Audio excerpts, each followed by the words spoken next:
So friends మన దగ్గర ఈ రోజు 15 Pro Max వచ్చింది. ఇది నెట్వర్క్ ప్రాబ్లం ఉంది, రెండు ఒకసారి చూపిస్తాను నేను. సో ఫ్రెండ్స్ కస్టమర్ మన దగ్గర కింద పడ్డదని తీసుకొచ్చింది ఫోను, వేరే దగ్గర తీసుకొని పోయినంట, ఆడ కాకపోతే మళ్ళీ మన దగ్గర తీసుకొచ్చారు. మనం ఫస్ట్ జనరల్ లో పోతే అబౌట్ లో పోతే మనకి కింద పార్ట్స్ అండ్ సర్వీస్ హిస్టరీ అని ఉంటుంది. దాంట్లో పోతే మొబైల్ సర్వీస్ ఇష్యూ అని వస్తుంది. ఈ ఇష్యూ ఎప్పుడు వస్తుంది అంటే మనకి ఫోన్ కింద పడుతుంది కదా అప్పుడే వస్తుంది. ఇది మదర్ బోర్డ్ ప్రాబ్లం ఉంది. సో దానివల్ల మన దగ్గర కస్టమర్ తీసుకొచ్చారు. సో ఫ్రెండ్స్ అది 15 Pro Max నెట్వర్క్ రిసాల్వ్ అయిపోయింది చూడొచ్చు. ఇప్పుడు మనం సెట్టింగ్స్లో పోతే అబౌట్లో పోతే మనకి కింద అది పార్ట్స్ అండ్ సర్వీస్ అని ఇస్తుంది. కింద అప్పుడు ఇష్యూ అని ఇస్తుండే, ఇప్పుడు వస్తలేదు. చూడండి నెట్వర్క్ ఇట్లా వస్తుంది మనకి జియో అని.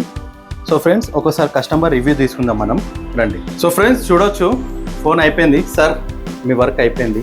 Thank you sir, thank you so much. ఎట్లుంది సార్ వర్క్, ఎట్లుంది? నార్మల్గా నేను అంతకుముందు కూడా 2-3 టైమ్స్ అయ్యింది ఇదే ప్రాబ్లం. నేను వేరే దగ్గర చేయించిన, కానీ ఇంత బడ్జెట్లో ఈ రేంజ్ బడ్జెట్లో నాకు ఎక్కడ చేయలేరు. మీకు కింద పడితే ఏమైనా నెట్వర్క్ ఇట్లానే ఏమైనా ఇష్యూ వస్తే తీసుకోరండి, బెస్ట్ ప్రైస్లో మీకు చేసిస్తాం. సార్ ప్రైస్ ఎట్లుండే? ప్రైస్ అన్బిలీవబుల్, ఎక్కడ లేదు మార్కెట్లో, ఎక్కడ ఈ ప్రైజ్లు అయితే చేయరు. విజిట్ ఒక్కసారి మా షాప్కి రండి, ఫిక్స్ మై ఐడి వైస్కి. So thank you so much sir. Thank you so much.